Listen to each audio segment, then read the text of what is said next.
Today is Tuesday, November 12th, 2024. That makes me 24 years old as I was born in 2000, and today is my birthday. So thank you all for all the birthday wishes yesterday on the YouTube channel. Definitely appreciate it. And today we are going to be going over a lot of things weather-wise, including a new system, a tropical storm or Hurricane Sarah that could form in the Western Caribbean. We're going to be talking about the weather on the mainland United States and North America, and everything that you need to know along the lines as we go into the second half of November. Make sure to subscribe to the channel down below for the latest weather information right at your fingertips. Turn on all post notifications so you are notified when my videos are released.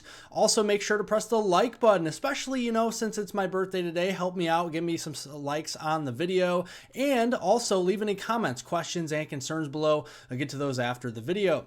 So looking here, we are entering the last leg of the hurricane season, but we are still in early November and we still can see tropical storms, hurricanes, even some major hurricanes, even more rarely though, in the month of November. And the National Hurricane Center in Miami, Florida is highlighting an area in the Western Caribbean with a 90%, almost a certainty of development over the next 5 to 7 days. And that is just west of Jamaica and near the Cayman Islands.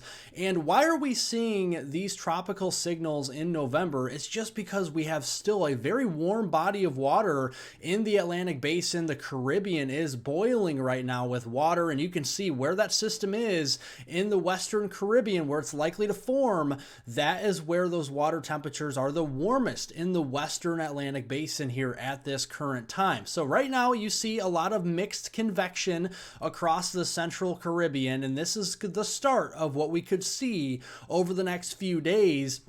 Let's go over a couple of weather models here because I think there's a lot of consistency and a little bit of an alarming signal here. Again, the trend is not our friend at this moment. You can see the European model on Wednesday, this is tomorrow on November 13th, shows that scattered convection continuing though across the Central Caribbean. It moves this westward to a 999 millibars by Friday on November 15th, late this week. This would be a tropical storm. And then as we go in towards Sunday, it kind of boomerangs back and forth kind of like a pinball machine from west to east. And this is a 977 millibar formidable hurricane by Sunday, November 17th, according to the European model. And then this really deepens, moves back like a pinball machine back to the west, 938 millibars. Folks, that is a Category 4 hurricane on the European model on Tuesday next week on the 19th. This is a week from today, crossing between the Yucatan and western Cuba, and that would actually enter into the eastern Gulf of Mexico. That is certainly not what we like to see. Looking at the GFS model, this is the American model guidance. You can see Wednesday, tomorrow on the 13th, still a similar signal to what the European is showing, scattered convection and thunderstorm activity in the Central Caribbean. Deepens this a lot quicker than the European model on Friday, November 15th, down to a 972 millibars.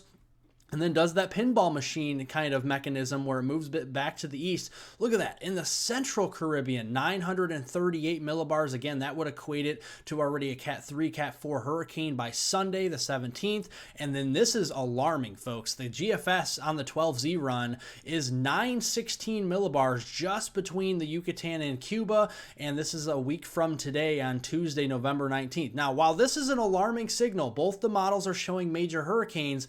I will caution you folks that this is still around a week out. A lot can still change here. No need to panic, but it is not your friend. The trend is not your friend right now. We'll keep you updated. And just to look at this a little bit more, the European ensemble guidance for a week from today on Tuesday, November 19th is also showing several solutions with a major hurricane in the Western Caribbean and the Eastern Gulf of Mexico, and Florida could be the recipient of that by the middle of next week. The GFS ensemble is also showing some stronger solutions as well around Cuba, around Jamaica, the Yucatan, and Florida by next week. So we'll definitely continue to keep an eye on this, and we'll definitely give you more of a focus on what this system could do as we get closer. But again, we can't ignore the water temperatures here in the Caribbean. They're the warmest out of all of the Western Atlantic Basin right now. So this is something to closely monitor if you have have any interest near Cuba, Jamaica, Florida, or even the Yucatan as we go into next week. Closer to home, here are your low temperatures we started off with this morning, and it was a crispy start across the northern U.S. and out west, where we actually saw some patchy frost and freeze conditions across those areas. And as we go into the afternoon, those crispy morning times will be warming up a little bit as we go into the 40s up into the upper Midwest, Great Lakes, and maybe hanging on to those 30s up here into western Maine and upstate New York, and then those warmer 60s, 70s, and yes, 80s down there towards South Texas as we go into this afternoon. And really not much precipitation across the country to worry about this afternoon. Maybe some snow showers rogue out here across the central and the northern Rockies. A bigger storm system enters the picture, though, across the Pacific Northwest tonight. This will mark a very big start to what we're likely to see, a flood of storms across the Pacific Northwest as we go into the middle of this month. So Seattle, Portland, we're definitely going to start to see some precipitation, likely in the form of rain by tonight. Wednesday afternoon, here are your high temperatures tomorrow, and then we go into Thursday. Again, we're starting to see the 50, 60 degree line in the Great Plains start to move further to the north as we go toward even Friday as well, and staying a little bit cooler further off to the east, but seasonable for this time of year by the time we get to Friday, November 15th. Let's look at the jet stream. So by the middle of this week, we got a storm system traversing across the central U.S., another storm system with the dip in the jet stream. That's our bigger storm moving into the Pacific Northwest.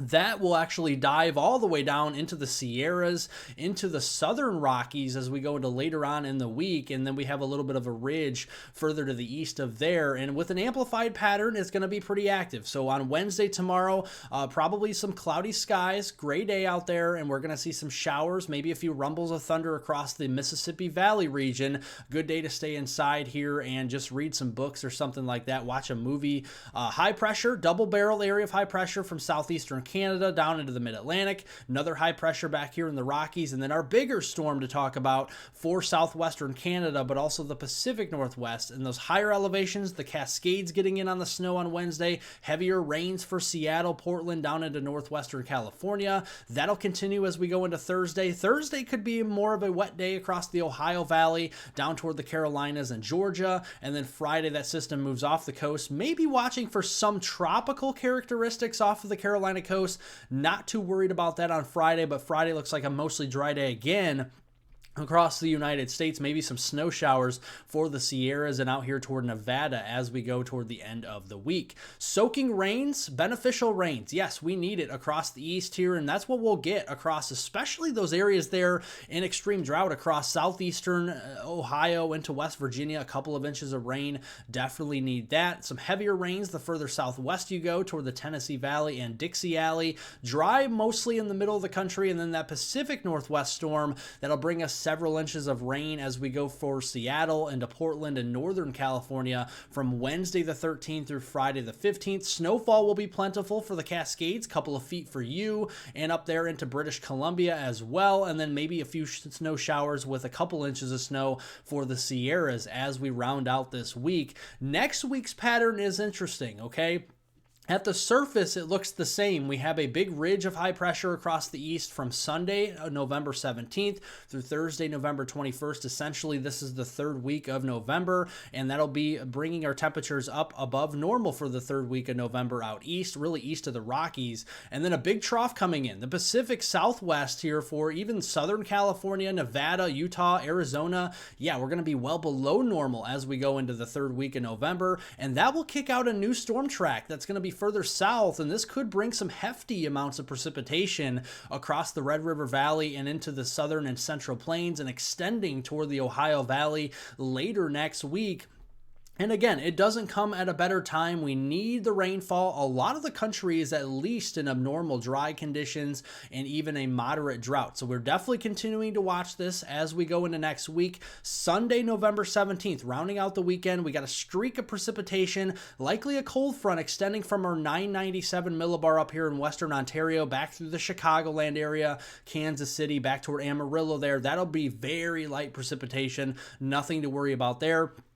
There's our bigger storm moving in later next weekend here across, again, the Pacific Northwest. Our flood of storms that'll come in, 998 millibars across northern Oklahoma, cold front likely extending further south across North Texas. This could be a day to watch for some severe weather on Monday, November 18th, as some of that warmer, moist, and unstable air from the Gulf of Mexico moves further toward the north. And then as we go into Tuesday, that system will take a run toward Lake Michigan, cold front extending from the Ohio Valley back down through Tennessee Valley and toward the Gulf Coast. Isolated severe storms may be possible there. Some cold air advection rains on the backside for the Badger State of Wisconsin on Tuesday. And then it turns into more like a lake effect rain and snow machine for Wednesday, Thursday, and likely beyond toward the following weekend. And that could bring some heftier amounts of snow for some of the lakes. So looking between Sunday, November 17th and Thursday, November 21st, some decent rains from the panhandle of Texas all the way up here toward the Great Lakes region, where we could see a few inches of rain and even some severe weather. So definitely make sure you are tuned in for that. And also looking at some heftier amounts of snow, mainly on the Canadian side of things over in Ontario and Quebec, but definitely looking at potentially some snowfall that could be heavy up there in the upper peninsula of Michigan, northwestern lower Michigan, maybe even as far south as the northern Ohio Valley near the lakes. So I think Lake Superior, Lake Michigan, and some of Lake Erie could get in on some heftier snow with the lake effect snow machine later next week if this system comes to fruition. So we'll keep you updated on everything between tropical storm or Hurricane Sarah that could form in the Western Caribbean to the bigger storms that will traverse the United States and Canada through next week. Make sure to subscribe to the channel for the latest weather information on all things weather here. Turn on all post notifications so you are notified when my videos are posted. Make sure to like the video down below. I definitely appreciate it. And also leave any comments, questions, and concerns below. We'll get to those later on today, and I hope everyone has a terrific rest of their Tuesday out there.